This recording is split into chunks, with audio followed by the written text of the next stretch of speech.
우리 다 같이 일어나셔서 함께 찬양하도록 하겠습니다. 나는 하나님을 예배하는 예배자입니다. 내가 서 있는 곳 어디서나 하나님을 예배합니다. 내 영혼 거룩한 은혜를 향하여 내 마음 완전한 하나님 향하여 이곳에서 바로 이 시간 하나님을 예배합니다.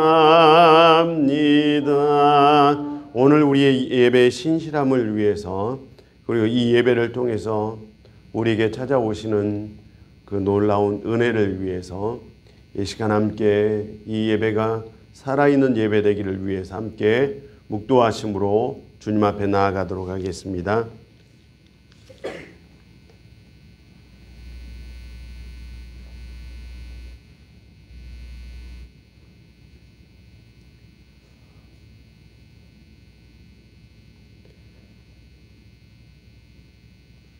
오늘 우리의 예배 중에 말씀하여 주시고 오늘 우리의 예배 중에 찾아오시옵소서. 우리가 주님을 기다립니다. 오늘 이 기다림의 예배를 통해서 세상에 이 땅에 오신 주님의 크신 은혜를 우리가 누리는 백성들 되게 하여 주시옵소서. 예수 그리스도 이름으로 기원하옵나이다. 아멘. 사도신경으로 우리의 신앙을 고백하도록 하겠습니다. 나는 전능하신 아버지 하나님 천지의 창조주를 믿습니다. 나는 그의 유일하신 아들 우리 주 예수 그리스도를 믿습니다. 그는 성령으로 잉태되어 동정녀 마리아에게서 나시고 본저 빌라도에게 고난을 받아 십자가에 못 박혀 죽으시고 장사된 지 사흘 만에 죽은 자 가운데서 다시 살아나셨으며 하늘에 오르시어 전능하신 아버지 하나님 우편에 앉아 계시다가 거기로부터 살아있는 자와 죽은 자를 심판하러 오십니다. 나는 성령을 믿으며 거룩한 공교회와 성도의 교제와 죄를 용서받는 것과 몸의 부활과 영생을 믿습니다. 아멘. 모두 착석해 주시기를 바랍니다. 오늘 성시교독은 115번입니다.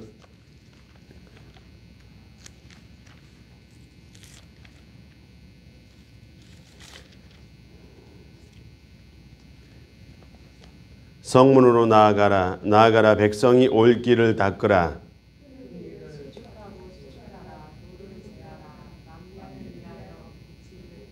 여호와께서 땅끝까지 선포하시되 너희는 딸 시온에 이르라. 보라 내 구원이 이르렀느니라.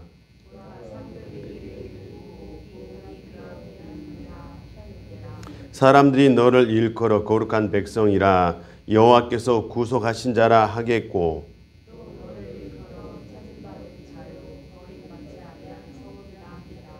선지자 이사야의 책에 쓴 바 광야에서 외치는 자의 소리가 있어 이르되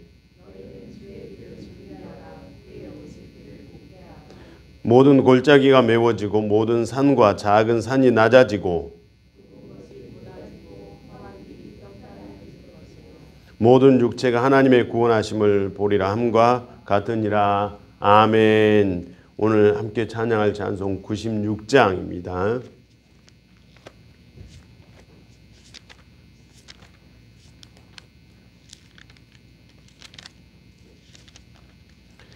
예수님은 누구신가? 우는 자의 위로와 없는 자의 풍성이며 전한 자의 높음과 잡힌 자의 노임되고 우리 기쁨 되시네.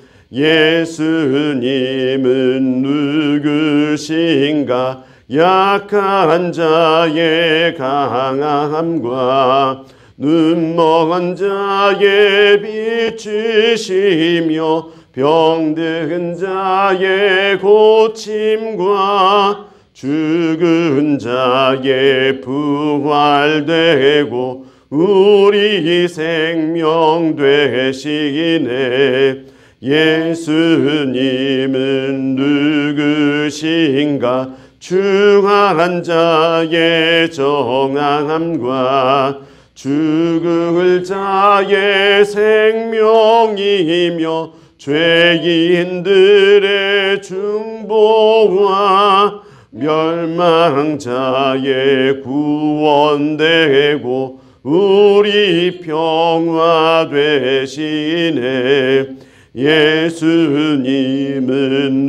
누구신가? 온 교회의 머리와 온 세상의 구주시며 모든 왕의 왕이요 심판하실 주님 되고 우리 영광 되시네.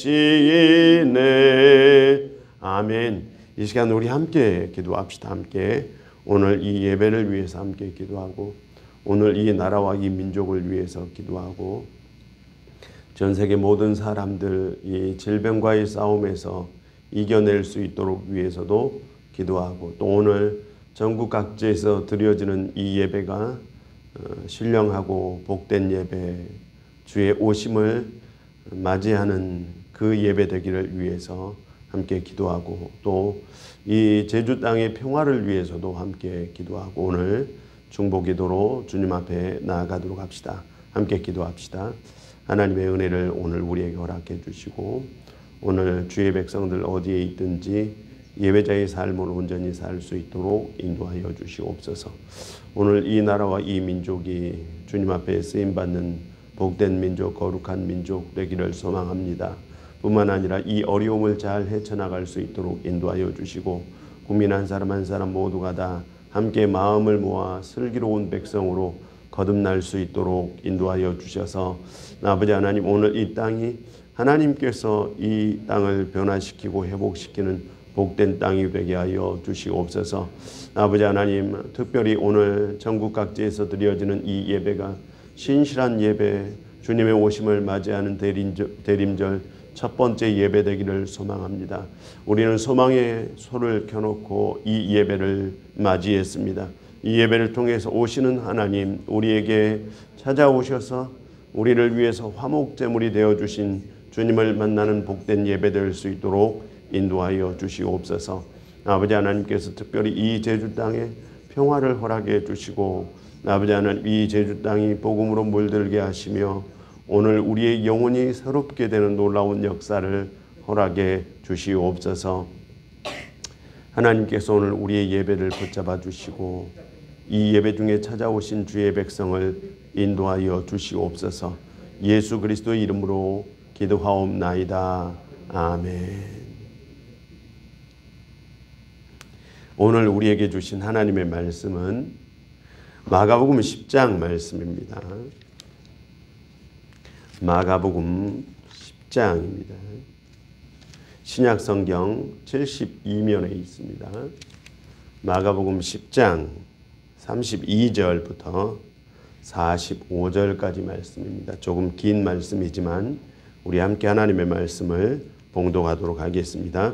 예루살렘으로 올라가는 길에 예수께서 그들 앞에 서서 가시는데 그들이 놀라고 따르는 자들은 두려워하더라. 이에 다시 12 제자를 데리시고 자기가 당할 일을 말씀하여 이르시되 보라 우리가 예루살렘에 올라가노니 인자가 대제사장들과 서기관들에게 넘겨짐에 그들이 죽이기로 결의하고 이방인들에게 넘겨주겠고 그들은 능욕하며 침뱉으며 책찍질하고 죽일 것이나 그는 3일 만에 살아나리라 하시니라.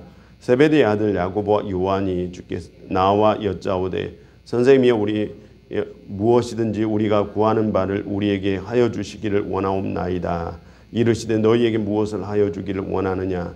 여짜오되 주의 영광 중에서 우리를 하나는 주의 우편에 하나는 좌편에 앉게 하여 주옵소서. 예수께서 이르시되 너희는 너희가 구하는 것을 알지 못하는도다. 내가 마시는 잔을 너희가 마실 수 있으며 내가 받을 세례를 너희가 받을 수 있느냐. 그들이 말하되 할 수 있나이다. 예수께서 이르시되 너희는 내가 마시는 잔을 마시며 내가 받는 세례를 받으려니와 내 좌우편에 앉은 것은 내가 줄 것이 아니라 누구를 위하여 준비되었는지 그들이 얻을 것이니라.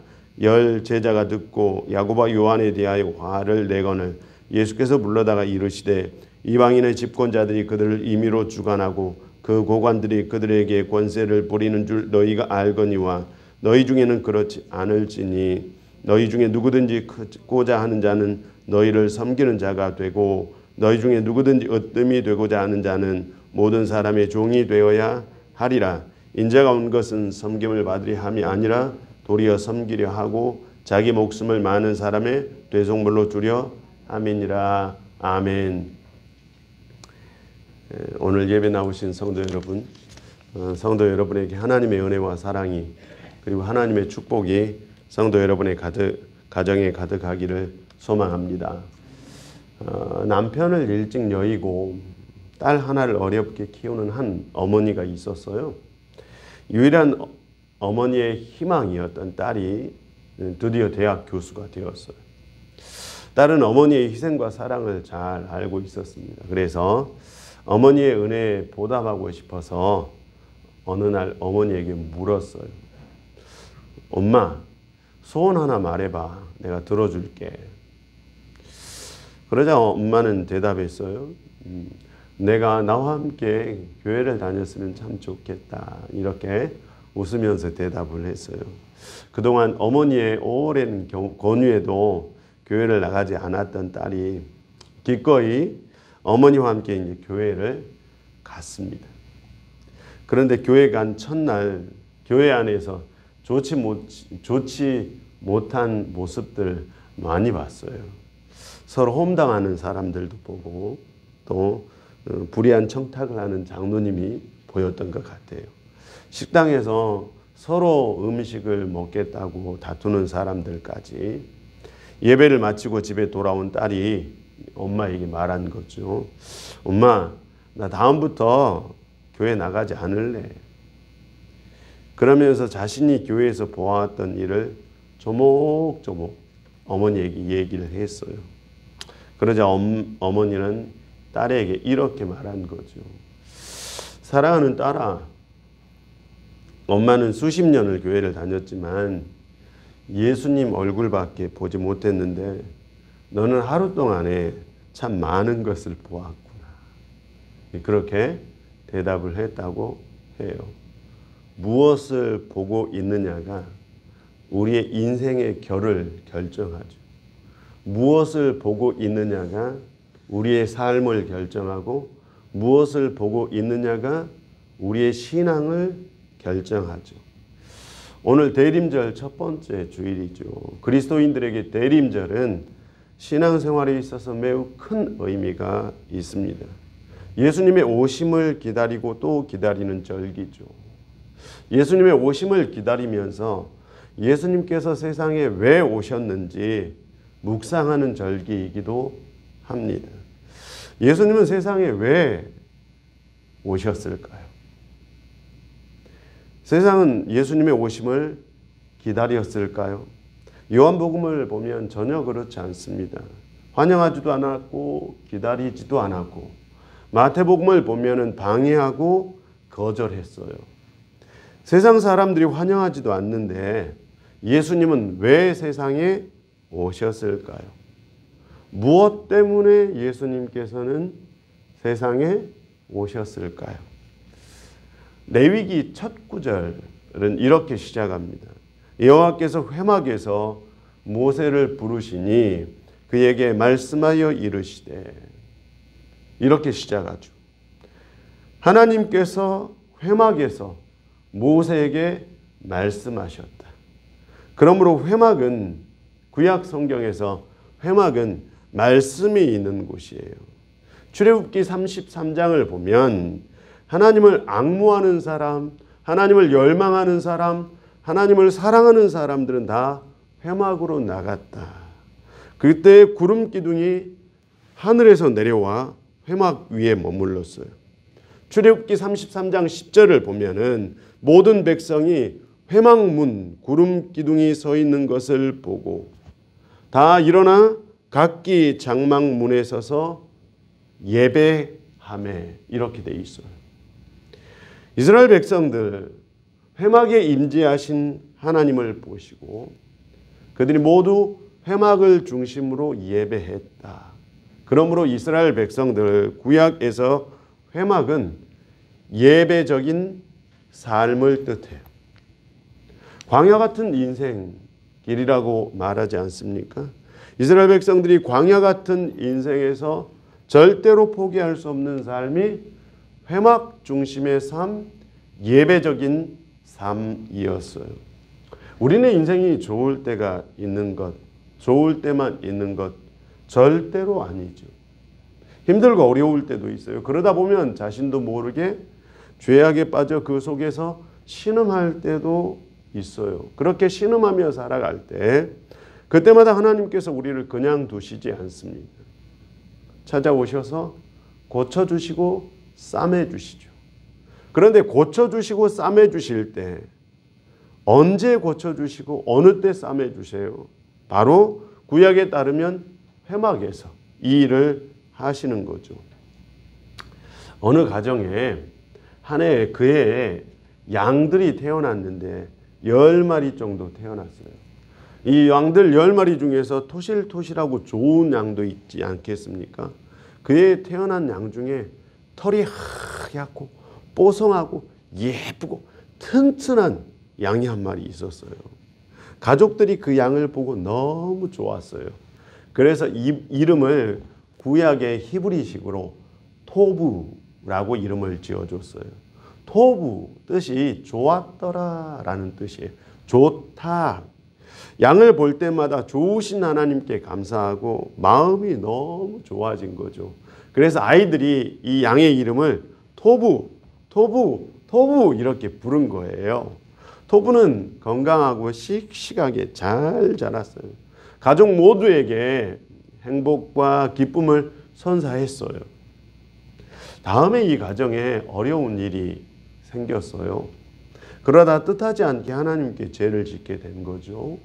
그래서 가족들이 하나님께 속죄의 제사를 드리기로 결정을 했어요.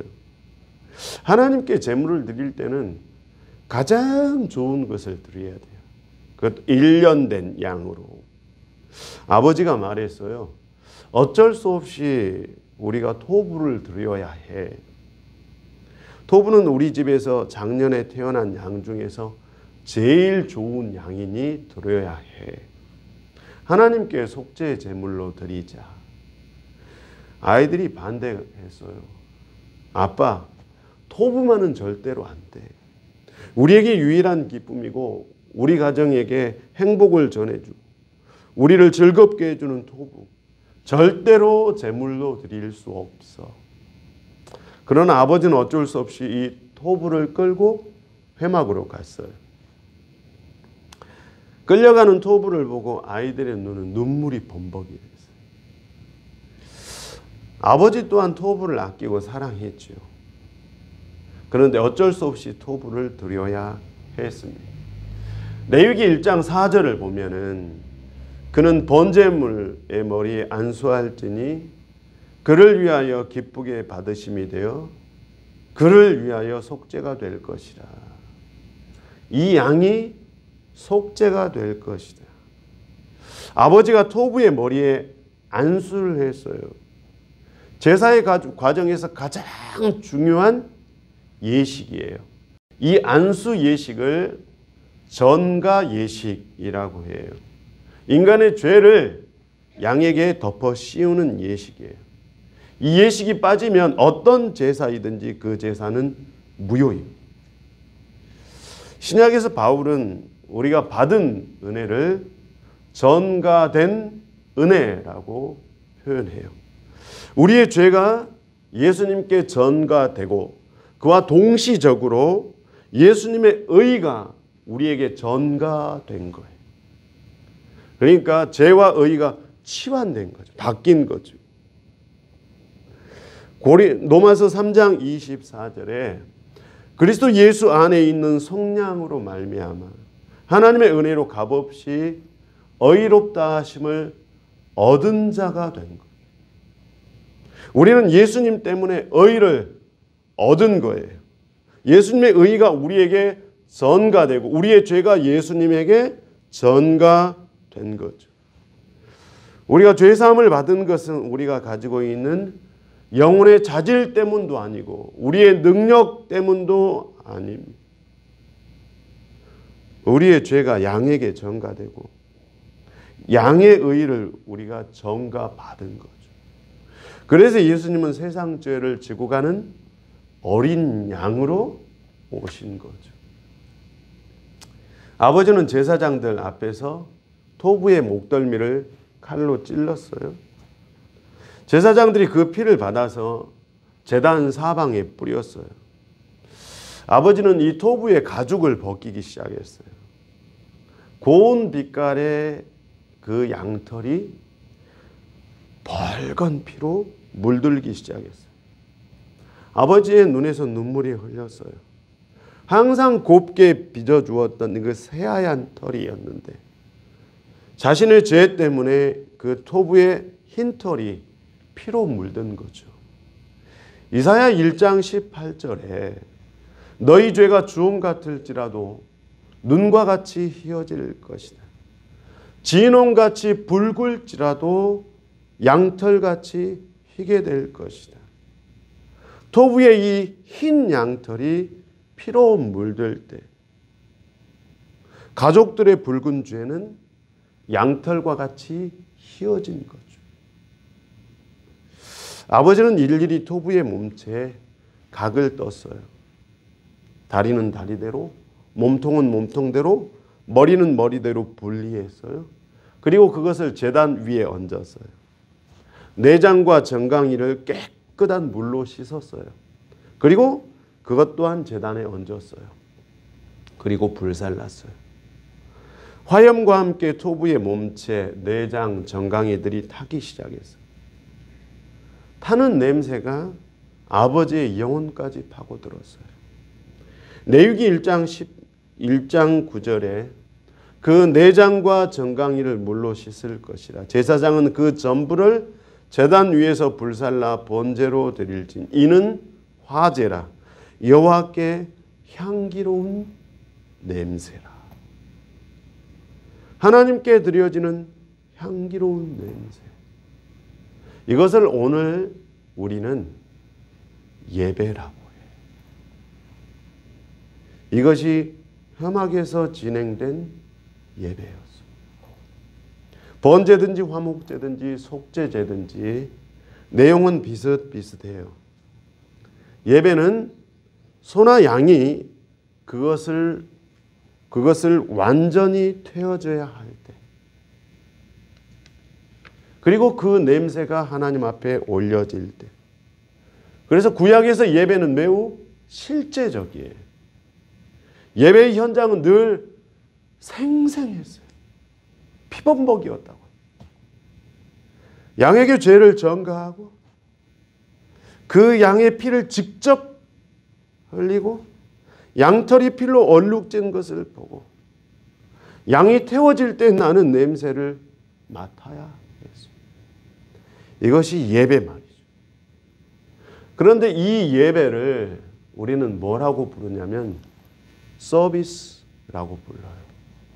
서비스를 오늘 우리가 번역하면 섬김이에요. 그러니까 섬김은 어디에서 왔냐면 예배에서 왔어요. 이 세상 그 어떤 섬김이든지 우리는 이 섬김을 봉사라고 하지 않습니까? 어떤 봉사이든지 봉사는 예배에서 출발했어요. 봉사는 나에게 남아있는 어떤 찌꺼기를 버릴 수 없어서 남에게 주는 것, 이게 봉사가 아니에요.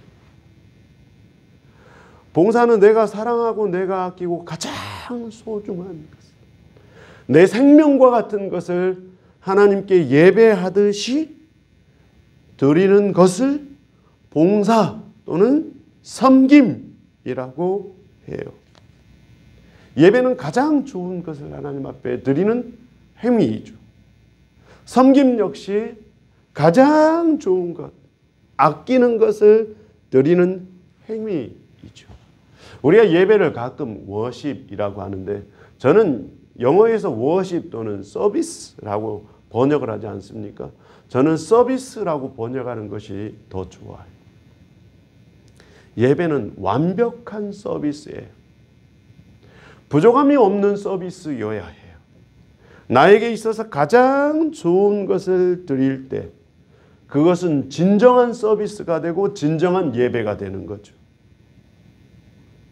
섬김이 없는 곳에 예배적 삶은 불가능합니다. 섬김이 있어야 오늘 우리의 예배는 완벽한 예배로 거듭나죠. 오늘 본문에서 야고보와 요한이 예수님께 무엇을 요구하는 장면에서 이 본문은 시작돼요. 한마디로 예수님께 뭔가를 청탁한 거죠. 그런데 이 청탁의 시기가 매우 아쉬워요. 오늘 본문 33절과 34절을 보면 예수님께서 예루살렘으로 올라가는 길이었던 것 같아요. 예루살렘으로 올라가면 대제사장과 서기관들에게 자신이 넘겨질 것을 말했어요. 능욕당하고 침뱉음을 당하고 채찍질 당하고 죽을 것이다. 예루살렘에 올라가면 엄청난 고난이 기다리고 있다는 것을 제자들에게 수차례 말씀하셨고 이번에 또 한 번 예루살렘에 올라가면서 강조하신 거예요. 바로 그때예요. 그때 야고보와 요한이 예수님께 무엇인가를 요구한 거예요. 36절입니다. 이르시되 너희에게 무엇을 하여 주기를 원하느냐.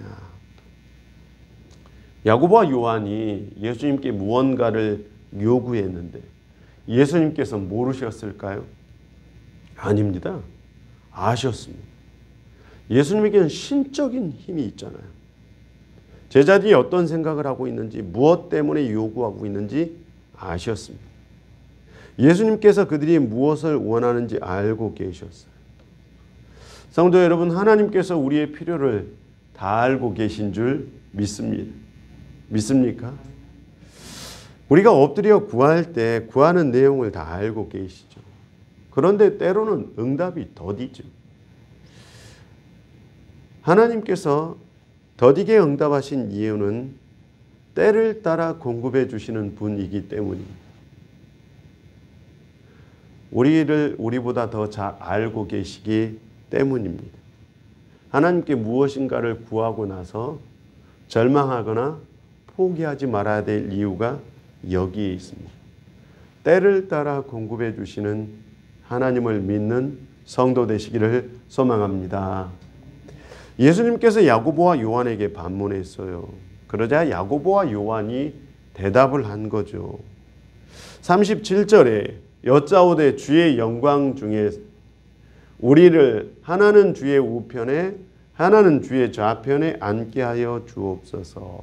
이렇게 대답을 한 거죠. 야고보와 요한이 꿈꾸는 영광과 예수님께서 구현하실 영광 달랐던 것 같아요. 정치적인 이익과 신앙적인 이익이 다르죠.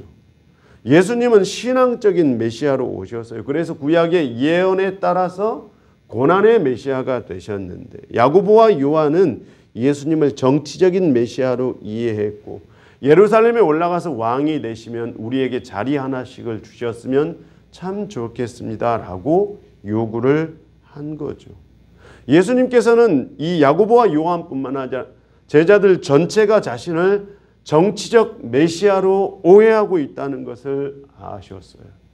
그래서 42절을 보면은 예수님께서 그들을 불러다가 그들에게 말씀하셨어요. 이방의 집권자들이 그들을 임의로 주관하고 그 고관들이 그들에게 권세 부리는 것을 너희가 알고니와 왕들이 자기에게 마음에 합당한 사람에게 권세를 주고 자리를 주면 그 자리를 받은 사람들이 너희를 주관한 것을 그런 정치적인 힘을 너희가 아는데 이런 뜻이에요.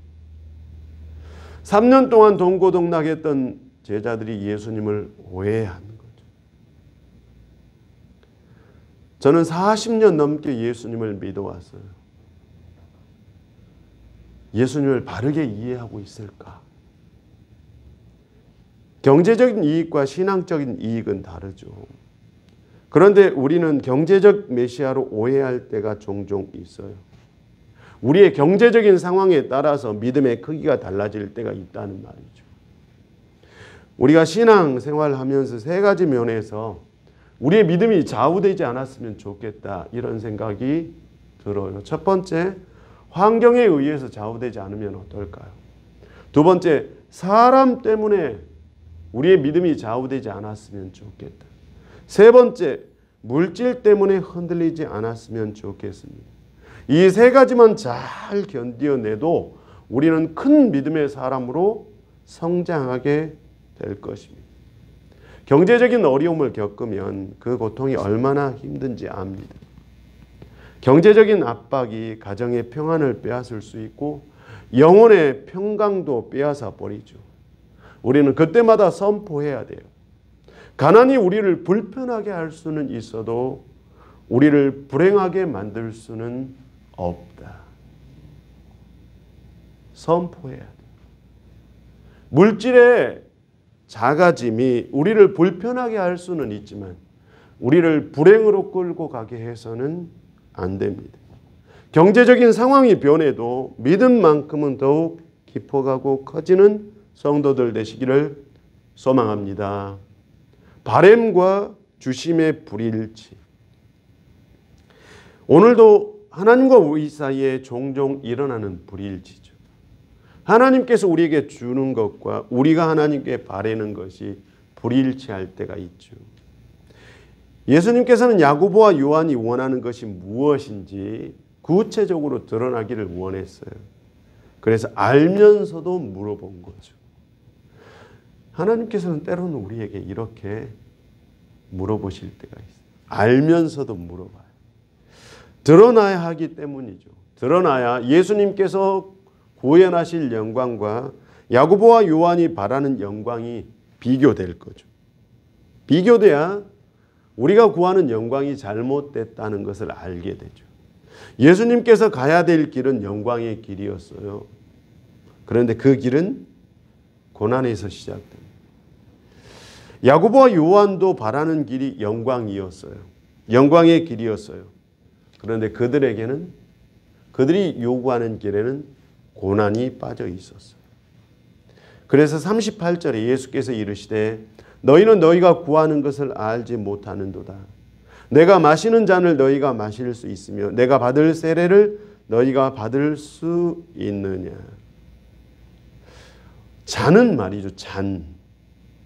성공에 관한 문화적 코드예요.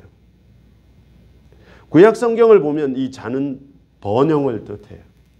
시편 16편 5절을 보면 여호와는 나의 산업과 나의 잔의 소득이시니 나의 분깃을 지키시나이다. 잔이 넘친다는 것은 여호와께서 주신 복이 넘친다는 것을 의미해요. 그래서 시편 23편 5절 다윗의 유명한 고백에서 주께서 내 원수의 목전에서 내게 상을 차려주시고 기름으로 내 머리에 부으셨으니 내 잔이 넘친나이다. 잔이 넘친다는 것은 상상할 수 없는 축복이 임한다는 거예요. 원수들 앞에서도 내려오는 하늘의 축복이에요. 상상할 수 없는 축복이죠. 그래서 구약에서 잔은 성공의 코드예요. 축복의 코드예요. 그런데 이 성공의 코드, 축복의 코드가 예수님에게서는 고난의 코드로 바뀌어요. 예수님께서 잡히시기 전날 밤에 겟세마네 동산에 오르셨어요. 그래서 땀방울이 핏방울이 되도록 기도할 때 내 아버지여 할만하시거든 이 잔을 내게서 지나가게 하옵소서. 그러나 나의 원대로 마옵시고 아버지의 원대로 하옵소서. 예수님께서 붙잡고 있는 이 잔은 성공의 잔이 아니라 고난의 잔이었어요. 이 잔은 번영의 잔이 아니라 십자가의 잔이었어요. 예수님께서 군인들에게 잡히셨어요. 그러자 옆에 있는 베드로가 성격이 불과 같았었거든. 칼을 빼들어서 그 군인의 귀를 내리쳐버렸어요. 귀가 땅바닥에 떨어진 거예요. 예수님께서 그 귀를 쥐어서 이 군인의 귀를 고쳐주셨어요. 그리고 베드로를 향해 말씀하셨어요. 내 칼을 도로 칼집에 집어넣으라. 아버지께서 주신 잔을 내가 마시지 아니하겠나. 아버지, 하늘 아버지께서 예수님에게 주신 잔은 고난의 잔이었어요. 제자들은 이 잔에 담겨져 있는 고난의 의미를 다 이해하지 못한 거죠. 여전히 성공의 잔으로 이해한 거죠. 그래서 고난의 의미를 깨닫지 못한 채 예수님께서 마실 수 있는 잔도 마실 수 있고 예수님께서 받은 세례도 받을 수 있다고 당당하게 말하는 거죠. 그래서 예수님께서 제자들에게 말씀하신 거죠. 너희는 너희가 구하는 것을 다 알지 못하고 있다. 제가 새벽마다 기도하는데 새벽에 가끔 이런 기도를 해요. 하나님, 제가 신실한 목회자가 되고 싶어요. 성도들도 새벽에 이렇게 기도할 거예요. 하나님, 제가 신실한 그리스도인이 되고 싶어요. 신실한 성도가 되면 무엇이든지 잘 풀릴 것 같아요. 그래서 신실한 성도는 곧 능력 있는 성도라고 생각하는 거죠. 신실한 목사가 되면 성도들을 잘 돌보고 교회가 부흥할 것 같아요. 그래서 신실한 목사란 능력 있는 목사라는 생각이 들어요. 근데 그때 하늘에서 음성이 들려오죠. 지금 내가 구하고 있는 신실함의 의미를 네가 잘 모르는 것 같구나. 신실하면은 반드시 고난이 따르게 되어 있다. 전부를 드리는 것이 신실함인 것을 네가 알겠느냐. 제자들의 상황이 딱 이런 거죠. 잔을 마시고 세례를 받으면 바로 영광의 자리에 오를 줄 알았어요. 예수를 따르는 길에는 오직 영광만 있는 줄 알았어요. 결정적인 과정 하나가 생략된 거죠. 우리의 믿음이 더욱 그렇죠. 고난 없는 영광이 있을까요? 그런 영광은 거의 없죠. 그런데 우리는 믿자마자 우리의 구원이 대박 날 것 같아요. 그러면 얼마나 좋겠습니까? 믿자마자 흔들리지 않는 신앙을 소유하고 믿자마자 아브라함이나 다윗과 같은 성공적인 신앙의 반열에 오르게 되면 얼마나 좋을까? 믿자마자 모든 일이 형통해지고 육체가 건강해지고 아이들이 대학에 척척 붙고 이런 일들이 일어나면 얼마나 좋을까?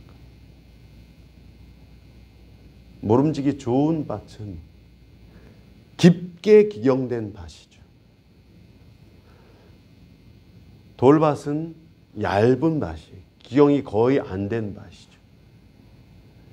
마태복음 13장 20절에 돌밭에 부러졌다는 것은 말씀을 듣고 즉시 기쁨으로 받되 그 속에 뿌리가 없어서 잠시 견디다가 말씀으로 말미암아 환난이나 박해가 일어나는 때 넘어지는 자요. 이 말씀을 예수님이 왜 하셨을까? 모든 믿음에는 박해가 따라가요. 모든 믿음에는 고난이 따라가요. 고난이 있는 믿음만이 반짝반짝 보석으로 빛나죠. 뿌리가 깊어야 그러기 위해서는 깊이 기경돼야죠. 하나님께서 원하는 밭은 얇은 밭이 아니라 돌밭이 아니라 깊이 패인 밭이죠. 깊이 갈아엎어진 밭이에요. 우리의 영혼을 깊이 갈아엎어 버려야 돼요. 죄악으로 물든 우리의 영혼을 더 깊고 깊은 쟁기로 갈아엎어 버려야 돼요. 그래야 뿌리가 깊게 내릴 수 있죠. 뿌리가 깊어야 어떤 환경, 어떤 사람, 어떤 물질에도 흔들리지 않는 믿음을 소유할 수 있지요. 오늘 본문 44절, 45절을 우리 같이 한번 읽어보도록 하겠습니다. 44절, 45절 우리 다 같이 한번 읽어보도록 하겠습니다. 시작. 너희 중에 누구든지 으뜸이 되고자 하는 자는 모든 사람의 종이 되어야 하리라. 인자가 온 것은 섬김을 받으려 함이 아니라 도리어 섬기려 하고 자기 목숨을 많은 사람의 대속물로 주려 함이니라. 누구든지 으뜸이 되고 싶어. 믿음에서도 으뜸이 되고 싶으면 모든 사람의 종이 되어 가장 깊은 곳으로 내려가야 되죠. 인자가 온 것은 섬김을 받으려 함이 아니라 도리어 섬기려 하고. 신약 성경에 이 섬김이라는 단어를 우리가 잘 알고 있는 단어죠. 디아코니아예요. 디아코니아. 성도들의 교제를 성도들이 누군가를 위해서 봉사하고 섬기는 것을 디아코니아라고 하죠. 그런데 이 말이 처음에 어디서 시작됐냐면, 지금은 이런 일이 흔하지는 않지만 옛날에는 노예나 종이 있었죠. 그런 노예나 종은 주인이 밥을 먹을 때 어떻게 해요?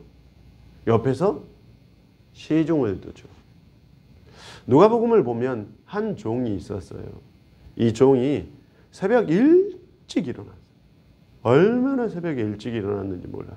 그래서 소와 가축에 여물을 주었어요. 여물을 다 주고 나서 좀 쉬어야 되겠다. 아니요, 그게 없어요. 아침에 종이 먹을 밥을 준비를 하는 거예요. 주인이 먹을 밥을 준비를 하고 나서 주인의 밥을 차려 드렸어요. 그리고 나서 좀 쉬어야 되겠다. 아니에요. 밭에 나가 일을 해요. 하루 종일 대학 밑에서 일을 했어요. 그리고 저녁에 들어왔어요. 들어와서 주인이 종에게 너 좀 쉬어라. 오늘 하루 종일 고생했구나. 그런 법이 없다라고 예수님이 말씀해요. 또 주인의 밥을 차려야 돼요. 밥을 차리고 나서 이번에는 옆에서 주인이 고기를 뜯거나 아니면 밥을 먹을 때 옆에서 시중을 들어야 돼요. 고기를 뜯어주거나 물을 이렇게 받아 바치거나. 그렇다고 해서 주인이 네가 참 잘했다 칭찬하겠느냐. 예수님의 말씀이에요. 무익한 종이 이와 같으니 우리는 세상에 종으로 왔어요. 종의 자리까지 내려가 봐야 신앙이 성장. 으뜸되는 신앙을 가지고 싶으면 종의 자리까지 가봐야 돼요. 예수님께서 말씀하시죠. 나는 세상에 시중들로 왔다. 이렇게 표현했어요. 그래서 예수님께서 디아코니아, 섬기려 왔다.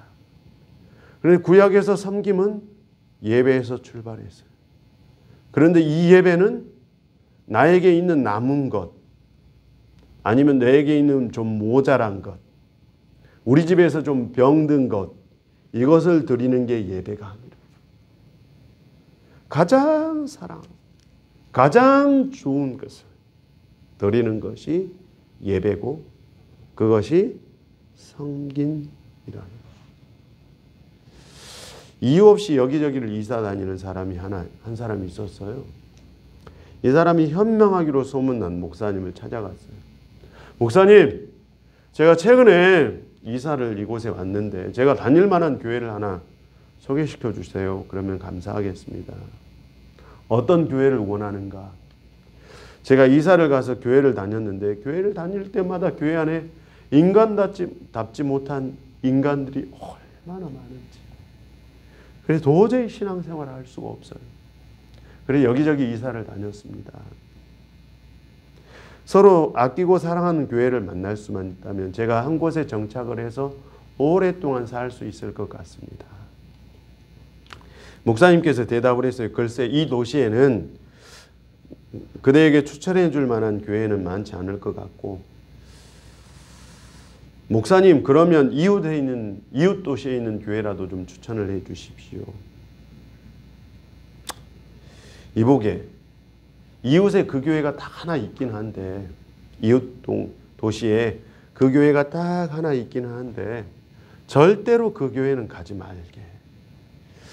지금은 소박하고 어진 사람들이 있어서 서로 사랑하고 아끼고 섬기는 좋은 교회인데 얼마 후에 그 교회는 분명 서로 시기하고 의심하고 헐뜯는 교회로 변하게 될 것이네. 이렇게 얘기합니다. 아니 목사님 어떻게 그 교회를 그렇게 잘 아세요? 아니 잘 알지는 못하네. 그런데 자네가 그 도시로 이사를 갈 것이고 머지않아 그 교회에 가지 않겠나. 그러면 그 교회 성도들은 서로 의심하며 싸우며 형편없는 교회가 될 것이다. 그것만은 내가 확실히 알겠네. 누구든지 섬김의 자리는 싫어하죠. 섬김은 곧 예배에서 출발해서 예배는 드려도 섬김은 싫어하죠. 그러나 섬김이 없이는 예배가 불가능해요. 큰 섬김이 바로 예수님께서 드린 최고의 예배예요. 예수님에게 최고의 예배는 섬김의 자리였어요. 오늘 교회 안에 예배하는 성도는 많아도 섬기는 성도는 많지 않는 시대입니다. 진정한 예배자는 섬김을 인생의 목적으로 삼죠. 예수님이 이 세상에 왜 오셨을까? 환영하지도 않고 예수님의 오심을 방해하고 거부한 세상입니다. 방해하고 거부한 그 세상을 위해서 자신의 목숨을 대속물로 내어주려고 섬기려고 오신 거예요. 우리는 섬김이라 할 때 내가 원하고 좋아하는 사람만 섬기고 싶어요. 내가 좋아하는 공동체, 내가 좋아하는 것만 섬기고 싶어요. 아니요. 섬김은 그것이 아니죠. 이 대림절의 첫 번째 기간, 주일에 오늘 우리가 묵상해야 될 것은 큰 섬김이에요. 예수님은 그 삶의 목적 자체가 섬김이었어요. 섬기기 위해서 오늘 예수님이 이 땅에 오신 거예요. 오늘 이 말씀을 기억하며 한 주간 큰 예배를 드릴 수 있는 큰 섬김의 사람 되는 성도들 되시기를 소망합니다. 함께 기도합시다.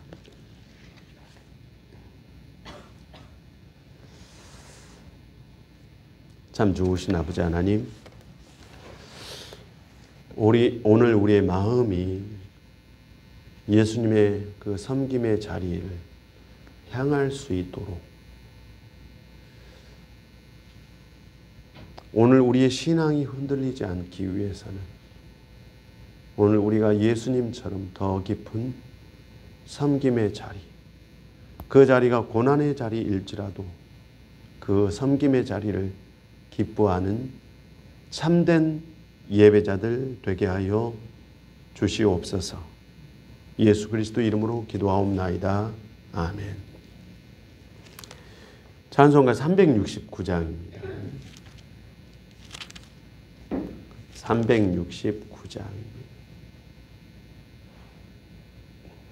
죄짐 맡은 우리 구주 어찌 좋은 친구인지 걱정 근심 무거운 짐 우리 주께 맡기세. 주께 공함 없는 고로 복을 받지 못하네. 사람들이 어찌하여 아랠 줄을 모를까. 시험 걱정 모든 괴로움 없는 사람 누군가. 부질없이 낙심 말고 기도드려 아뢰세. 이런 진실하신 친구 찾아볼 수 있을까. 우리 약함 아시오니 어찌 아니하릴까. 근심 걱정 무거운 짐 아니 진자 누군가. 피난처는 우리 예수 주께 기도드리세. 세상 친구 멸시하고 나를 조롱하여도 예수 품에 안기어서 참된 위로 받겠네. 아멘. 이 시간 우리 함께 잠시 오늘 말씀을 기억하며 한 주간 삶을 위해서 결단의 기도로 주님 앞에 나아갑시다. 예수님께서 세상에 오셨을까? 화목제물, 속죄의 제물, 대속의 제물이 되기 위해서 세상 죄를 지고 가는 어린 양으로 오셨습니다. 그것이 예수님에게는 가장 큰 예배였고 가장 큰 섬김이었습니다. 오늘 섬김은 바로 이런 것입니다. 이런 섬김이 있어야 우리의 신앙은 으뜸 신앙으로 성장합니다. 오늘 우리의 믿음을 으뜸 믿음 되게 하여 주시옵소서.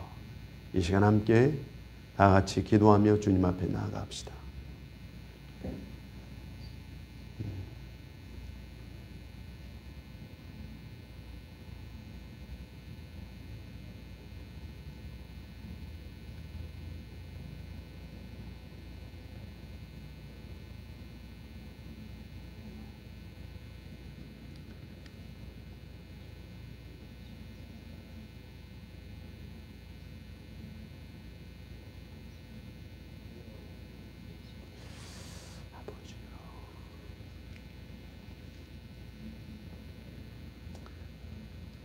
대림들 첫 번째 주일에 우리는 섬김의 의미를 오늘 말씀을 통해서 들었습니다.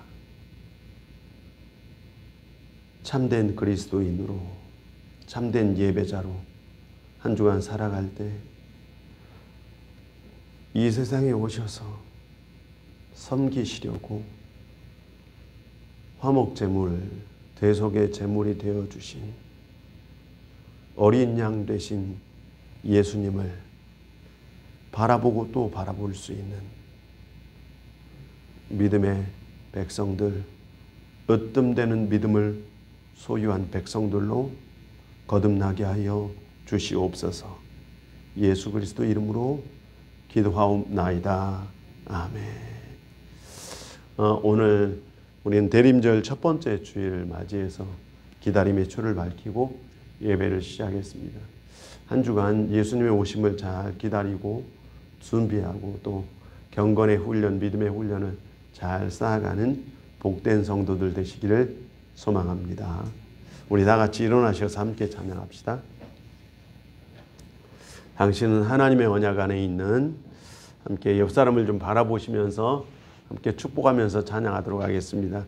당신은 하나님의 언약 안에 있는 축복의 통로, 당신을 통하여서 열방이 주께 돌아오게. 옆 사람을 좀 바라봅시다. 축복의 마음으로. 당신은 하나님의 언약 안에 있는 축복의 통로, 당신을 통하여서 제주가 주께 예배하게 되리. 이제는 우리 주 예수 그리스도의 놀라우신 은혜와 하나님의 사랑과 성령의 내주교통 역사하심이, 큰 섬김의 사람, 큰 예배자로 거듭나기를 소망하는 이 대림절의 백성들 위에 이제부터 영원히 함께 있기를 간절히 축원하옵나이다. 아멘.